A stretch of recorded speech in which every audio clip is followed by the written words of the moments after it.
I stood at the kitchen doorway of my own lake house, holding 2 cups of coffee, watching my brother-in-law's hand rest on my wife's lower back.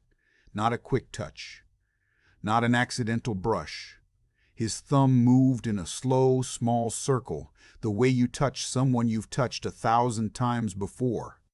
My wife didn't move away. I stepped back into the hallway before either of them saw me. The coffee was still hot in my hands. My fingers had gone completely numb. We had driven up to the lake house that Thursday to celebrate our 32nd wedding anniversary.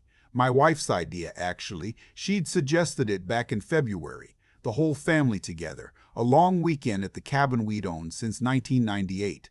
Our daughter and her husband, my wife's sister and her husband, my son who'd driven up from Columbus, a full house, a celebration.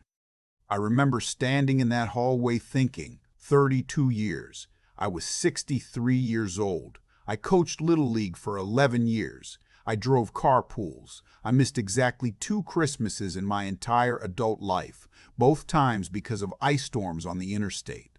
I had never, not once, looked at another woman the way I was now certain my wife had been looking at her sister's husband. His name was Roy. He and my wife's sister, Carol, had been married for 19 years. He sold commercial insurance. He came to every Thanksgiving. He called me brother. I had lent him $4,000 in 2019 when Carol had unexpected surgery and their deductible wiped them out. He paid me back in installments, always on time, always with a handwritten note in the envelope. I had liked Roy. I walked back to the porch and sat down in one of the Adirondack chairs facing the water. I set both cups of coffee on the rail and watched a loon move across the surface of the lake without making a single ripple. My hands were shaking. I am not a man of jumps to conclusions. I spent 28 years as a civil engineer. My entire career was built on verifying what I thought I saw before I acted on it. So I sat there and I made myself think clearly. What I had seen could have been innocent, a brief touch, a gesture of comfort. Maybe Carol had said something at dinner the night before that was weighing on my wife. Maybe something had happened in their family that I didn't know about. But I had also been watching my wife for 6 months, not consciously, not with suspicion, just noticing. The way you notice when something in your house shifts by 2 degrees and you can't name what changed, but the light feels different. She had started locking her phone.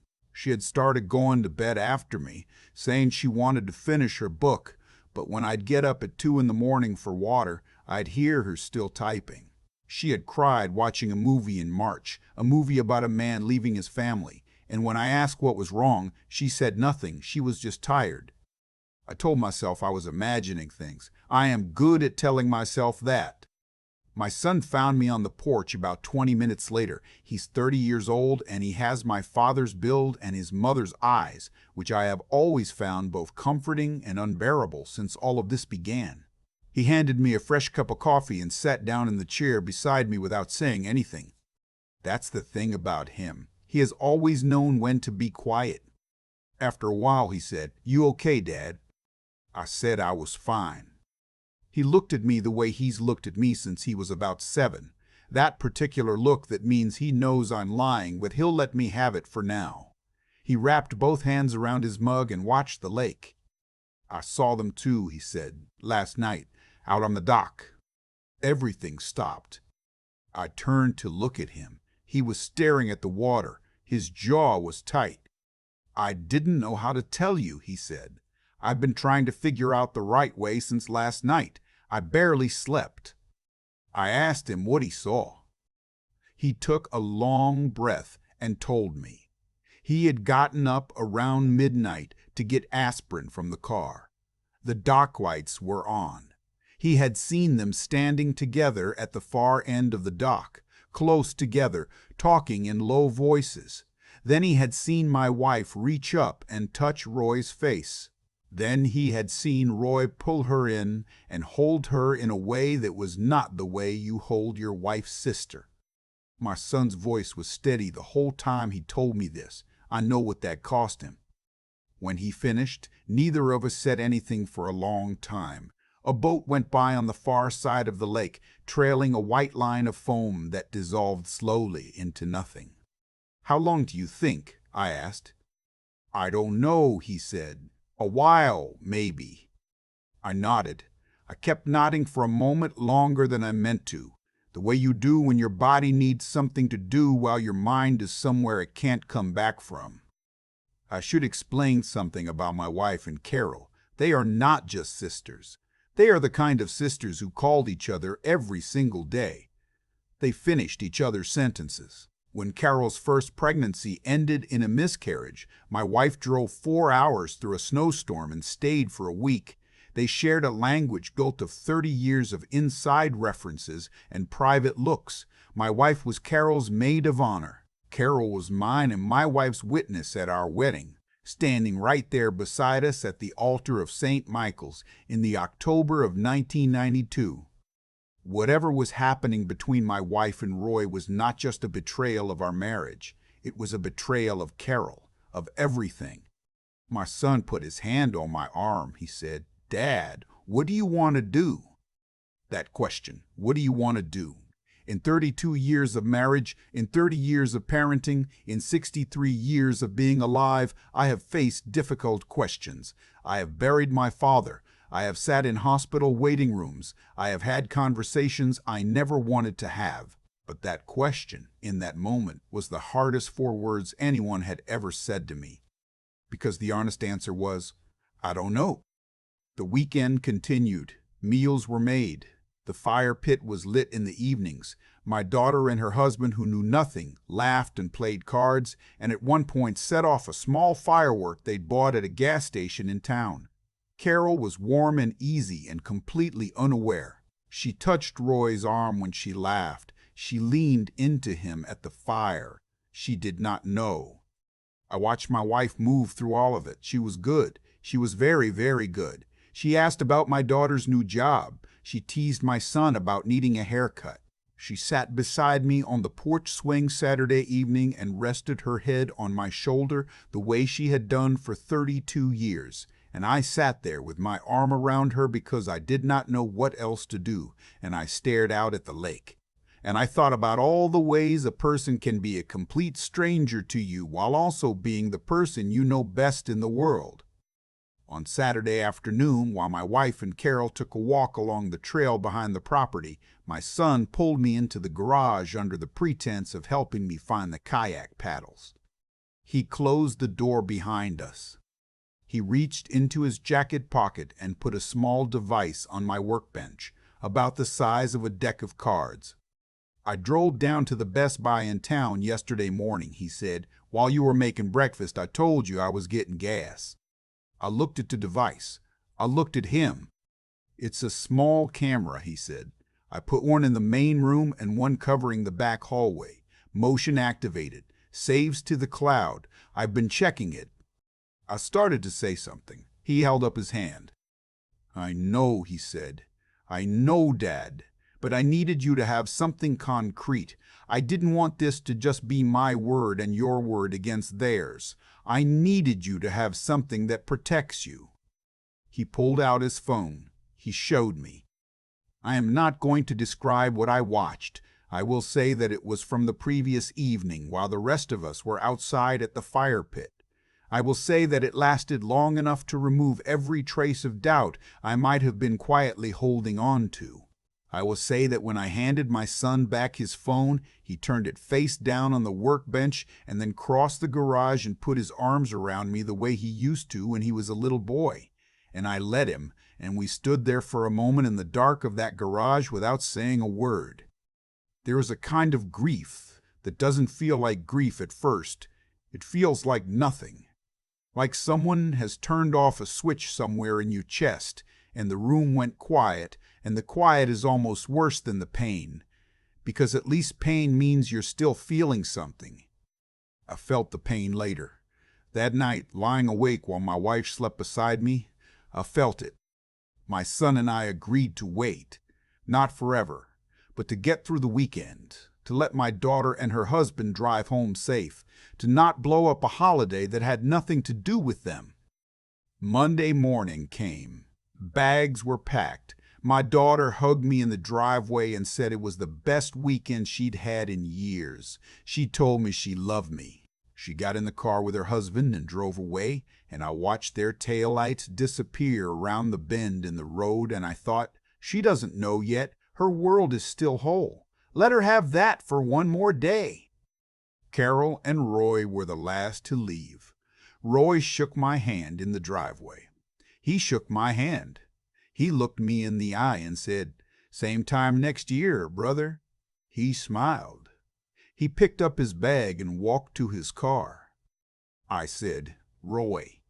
He turned around. My son had come to stand beside me. I had told him what I planned to do, and he had nodded and said, "I'll be right here." I said, "Before you go, I need you both to come inside for a minute." Carol looked at my wife. My wife looked at me. Something moved across her face. Not guilt exactly. Something closer to recognition. Like she'd always known this moment was coming and had simply been moving through the days until it arrived. We went inside. I don't need to recreate every word of what happened in that living room. I am 63 years old, and I have no interest in drama for its own sake. I told them what I knew. I told them what I knew it. My son stood by the doorway, not saying anything, just present, which was everything. Carol made a sound I have never heard a person make before and hope never to hear again. Roy tried. He tried the denial first, then the minimizing, then the particular brand of honesty that people reach for when they realize the lies aren't working, the kind that's still mostly about them, about what they were going through, about what was missing, about how these things happen. I let him talk. Then I asked him to leave my house. My wife didn't try to deny anything. She sat in the armchair across from me, and she looked at her hands in her lap, and she said, "I'm sorry, James." I nodded. She said, "I don't know how to explain it." I said, "You don't have to." And I meant it, not because I was forgiving her. Not yet. Maybe not ever. But because I had spent the last 60 hours preparing for this moment, and I had made a decision that I was not going to come apart in my own living room, that I was going to be the person I had always tried to be, steady, honest, willing to look at hard things without flinching. Carol left without saying goodbye to my wife. I don't know what that cost her or what it will cost her, but it was not my place to manage her grief any more than it was my place to manage my own. The drive home was 47 miles. My wife sat in the passenger seat. My son followed us in his own car all the way to our driveway, and when we pulled in, he got out and walked over to my window and said, "Call me tonight, Dad." I said I would. The weeks that followed are not something I can summarize quickly. There are attorneys involved now. There is a house to think about. 32 years of shared accounts and co-signed documents, and a joint tax return sitting on my desk that still has both our names on it. There is a therapist I have started seeing on Tuesday afternoons in an office building on Riverside that smells like carpet cleaner and old coffee. And I sit in that chair every week, and I talk about things I have never said out loud before, and I am, slowly, learning that this is not weakness. Carol filed for divorce from Roy in October. She called me about a week after she filed, and we talked for almost an hour. Not about what happened, just talked. She asked how I was doing. I asked how she was doing. I asked how she was doing. There were long silences that neither of us tried to fill. Before she hung up, she said, "I'm sorry, James. I'm so sorry this happened to you." And I said, "I'm sorry it happened to you too." And I meant that too. My daughter found out in September. I told her myself in her kitchen over coffee on a Sunday morning while her husband took their dog for a walk. She cried in a way that broke something in me all over again. She said, "How long have you known?" And when I told her, she reached across the table and held both of my hands in hers and said, "Dad, I'm so sorry you carried that alone. Not you poor thing. Not how could she. Just, I'm sorry you carried that alone. That is my daughter. That is who she is. My son has called me every day since the weekend at the lake house, every single day, sometimes for 10 minutes, sometimes for an hour, sometimes just to say he was thinking of me and ask if I needed anything. He drove up last month and we raked leaves together in the backyard of the house where he grew up, and then we grilled steaks and watched a football game, and neither of us talked about any of it, and it was the best evening I'd had in months. I am not going to tell you I'm fine. I'm 63 years old, and my marriage of 32 years is ending, and there are days when I drive to the hardware store for something ordinary, a washer, a box of screws, and I sit in the parking lot for 10 minutes before I can make myself get out of the car. There are nights when the house is too quiet. There are moments when I reach for my phone to tell her something, some small thing that happened, some bird I saw, or a song that came on the radio, and then I remember. But I am also, against what I would have predicted 6 months ago, still here, still standing, still sitting in that Tuesday office on Riverside and saying the hard things out loud. My son asked me a few weeks ago if I regretted finding out, if there was any part of me that wished I had walked back to the kitchen that morning and set down the coffee and pretended I hadn't seen anything. I'd thought about it honestly, the way he always makes me think about things honestly. I said no, because whatever comes next, I am building it on ground that is real. No matter how the truth arrives, no matter how much it costs to see it clearly, the truth is always better than the version of peace you buy by looking away. 32 years taught me a lot of things. That is the one I'm keeping. I poured 2 cups of coffee last week, just out of habit, the same way I've done every morning for 3 decades. And I stood there for a second looking at the second cup before I poured it back. Then I took mine out to the porch and sat down and watched the morning come in over the yard, and I thought, here, right here, this is where you start. I've been thinking lately about the morning I poured 2 cups of coffee out of pure muscle memory. 32 years of the same motion, the same 2 mugs, the same counter. And then I stood there holding the second one with nowhere to put it. That's what a long betrayal does. It doesn't just break the present. It reaches back and quietly rewrites everything you thought you knew. All those ordinary mornings, all those small routines that felt like stability. You realize they were only half of what you believed them to be, and the half that's left is still yours, but it takes a while before it feels that way. What I keep coming back to is Roy shaking my hand in the driveway, looking me in the eye, saying, "Same time next year, brother," and smiling. There is a particular kind of damage that comes from watching someone do that, from understanding that a person can live inside a lie so completely that they no longer feel it as a lie, that their conscience has simply rerouted. I don't say that with anger anymore. I say it because I think it matters to understand. People don't usually fall into betrayal all at once.